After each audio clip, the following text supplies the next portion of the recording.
চট্টগ্রামকে বলা হয় বারোয়াউলিয়ার পুণ্যভূমি। চট্টগ্রামের আনাচে কানাচে অনেক অলিয়া উলিয়ার পীরের মাজার রয়েছে।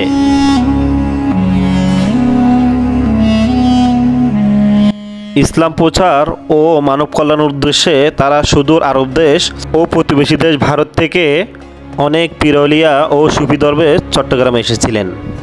তাদের মধ্যে শাহ আমানতুল্লাহ খান বা আমানত শাহ রহমতুল্লাহ আলাইহি ছিলেন অন্যতম। প্রিয় দর্শক, আজ আপনাদেরকে শাহ আমানত রহমতুল্লাহ আলাইহি সম্পর্কে বিস্তারিত জানানোর চেষ্টা করব। সাথে আছি আমি নুরুল ইসলাম। দর্শক, আমরা শাহ আমানত শাহ রহমতুল্লাহ আলাইহি মাজারে যাওয়ার আগে চট্টগ্রামের লালদিঘি দিয়ে ঘুরে যাব।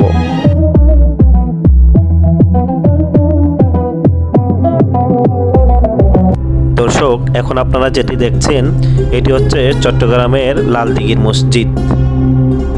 দেখেন এখানে কত মানুষ নামাজ আদায় করতেছে। আমিও তাদের সাথে জোহরের নামাজ আদায় করলাম। আমানত শাহ রহমতুল্লাহ আলাইহি ইরাকি আরব বংশোদ্ভূত একটি মুসলিম পরিবারে জন্মগ্রহণ করেন। তার পূর্বপুরুষেরা বাগদাদ থেকে বিহারে চলে আসেন এবং তারা আব্দুল কাদের জিলানী রহমতুল্লাহ আলাইহির বংশধর। তার পিতার নাম নিয়ামত শাহ রহমতুল্লাহ আলাইহি। পরে আমানত শাহ বাংলায় চলে আসেন।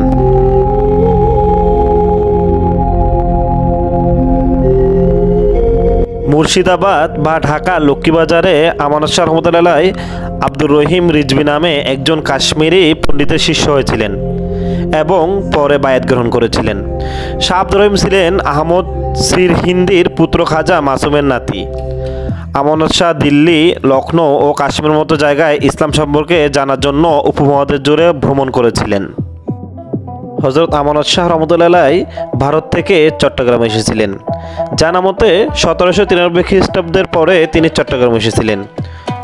মোগল সম্রাট আওরঙ্গজেবের আমলে হযরত আমানত শাহ রহমতুল্লাহ আলাইহি অত্যাধিক জ্ঞান অর্জনের জন্য বিহার থেকে কাশ্মীরে চলে যান।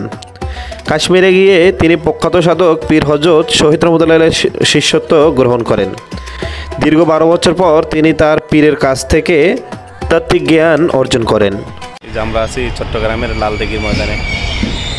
এই লালদিঘি অঞ্চলে ঘন অরণ্যরাজির কুটিরে ইবাদত বন্দেগীতে মশগুল থাকতেন আমানত শাহ রহমতুল্লাহ আলাইহি। দর্শক, এটি হচ্ছে চট্টগ্রামের সেই বিখ্যাত লালদিঘির মাঠ।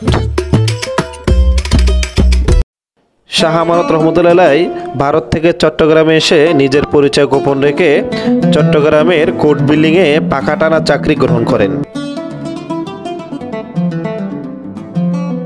দর্শক, আমরা অবশেষে চলে আসলাম চট্টগ্রামের শাহ আমানত রহমতুল্লাহ আলাইহির মাজার প্রাঙ্গণে।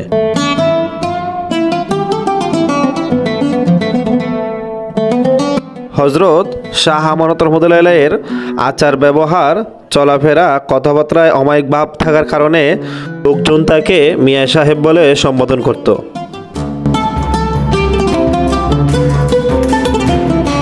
সারাদিন চাকুরির দায়িত্ব পালন শেষে রাতে তিনি মগ্ন হতেন আধ্যাত্মিক সাধনায়। পার্থিব জীবনের মায়া মমতা তাকে গৃহবিমুখী করতে পারেনি। রাতের ইবাদতের জন্য তিনি বেছে নেন আন্দ্রকিল্লা পাহাড়ের পাদদেশে পীর বদরুদ্দিন আল্লামার সমাধির কিছুটা পশ্চিমে বদর পুকুরের পশ্চিম পারে একটি নির্মলী স্থান। পরে তিনি এখানে একটি খানকা স্থাপন করেন, যেটি খানকায়ে আমানতিয়া নামে প্রসিদ্ধ লাভ করে। হযরত আমানত শাহ রহমতুল্লাহ আলাইহি এহরামের মতো সাদা কাপড় সবসময় পরে থাকতেন।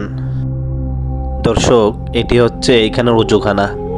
দেখেন উজুখানাটি কত বিশাল। তিনি কোর্ট বিল্ডিংয়ে চাকরি করার সময় মহেশখালীর এক ব্যক্তি চট্টগ্রামে এসেছিলেন বাজার করতে। ফিরতে পথে তার এক পুরাতন মামলার খবর জানতে উকিলের কাছে গিয়ে জানতে পারেন আগামীকালই তার মামলার তারিখ পড়েছে। সংবাদ শুনে লোকটির মাথায় যেন বজ্রপাত পড়ে। পুরাতন মামলা মনে করে এত তাড়াতাড়ি তারিখ পড়বে তার জানা ছিল না। তাছাড়া পুরাতন কাগজপত্র সংগ্রহ করা এবং রাতের মধ্যেই দলিলাদি বাড়ি থেকে এনে আদালতে দাখিল করাও সম্ভব ছিল না। এ ভেবেই লোকটি কান্না করতে লাগলো। উকিল সাহেব আদালতের সময় বর্ণনা করে সময় বাড়িয়ে নেবেন বলে তাকে আশ্বস্ত করে, কিন্তু পরদিন উকিল সাহেবের সময় প্রার্থনা আদালতে নামঞ্জুর হয় এবং পরদিনই শুনানি তারিখ ধার্য করেন। মোকদ্দমায় হেরে গেলে সারা জীবনের কষ্টার্জিত সম্পদ হাতছাড়া হয়ে পথে বসতে হবে ভেবে লোকটি কাঁদতে শুরু করেন। আদালতের ছুটি শেষে লোকটিকে হযরত আমানত শাহ রহমতুল্লাহ কান্না করা অবস্থায় দেখতে পান। হযরত স্নেহের হাতখানি লোকটির মাথায় রেখে জিজ্ঞেস করেন সম্পত্তিগুলি কি হালাল উপায়ে অর্জন করেছেন কিনা। লোকটি জবাব দেয়, হ্যাঁ, সম্পূর্ণ হালাল উপায়ে অর্জন করেছি। হযরত আমানত শাহ রহমতুল্লাহ মাগরিবের নামাজের পর সদরঘাটে আসতে বলে। সন্ধ্যার পর নিজের স্থানে হযরত লোকটিকে বললেন, মামলা সংক্রান্ত বিষয়ে তার যদি কোনো উপকার করে দেন তবে শপথ করতে হবে যে এই বিষয়টি অন্য কাউকে জানাতে পারবে না। সম্মানিত দর্শক, দেখেন এখানে কত মানুষ জিয়ারত করার জন্য আসছে। তাদের সাথে আমি নিজেও জিয়ারত করে নিলাম।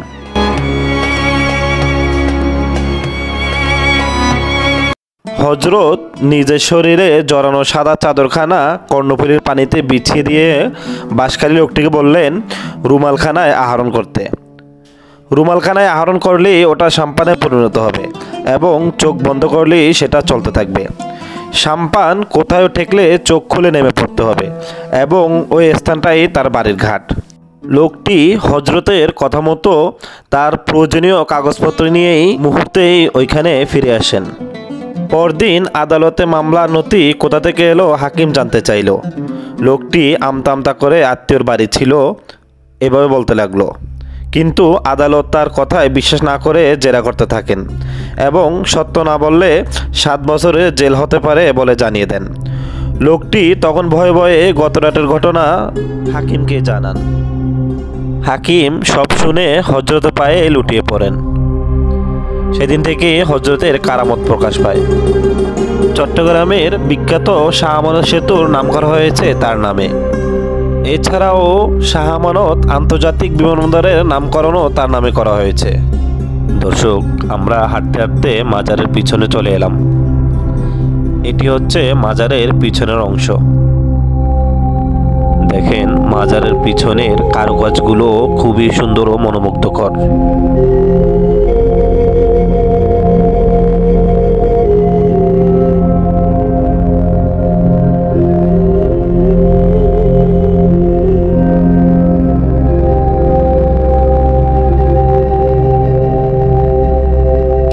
এখানে আসলে আপনি দেখতে পাবেন হযরত শাহ সুফি আমানত খান রহমতুল্লাহ এর সংক্ষিপ্ত জীবনী ও বংশতালিকা।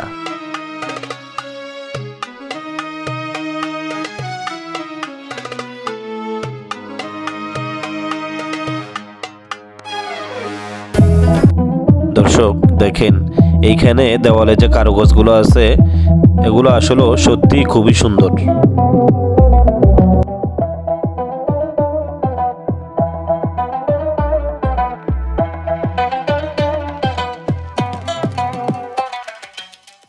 দর্শক, এগুলো হচ্ছে তেরপাল, যেগুলো নামাজের সময় উপর দিয়ে টাঙিয়ে দেওয়া হয়।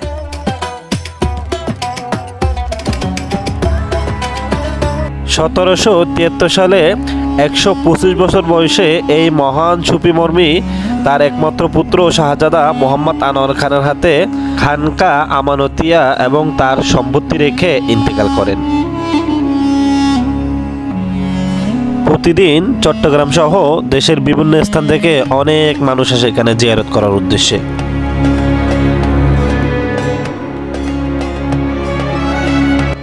দর্শক দেখেন এই উজুখানাটি কত বিশাল। এখানে একসাথে বসে অনেকে উজু করতে পারবে।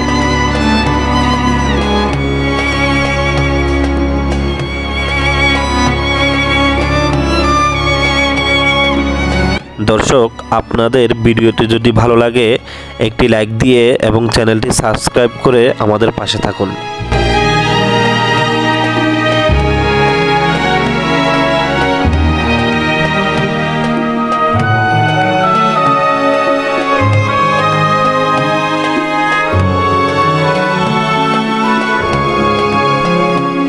এটি হচ্ছে এই মাজারের গেট। এখানে দুটি গেট আছে। দর্শক, আজ এ পর্যন্ত। দেখা হবে এরকম ইন্টারেস্টিং অন্য একটি ভিডিওতে। সে পর্যন্ত সবাই ভালো থাকুন, সুস্থ থাকুন। আল্লাহ হাফেজ।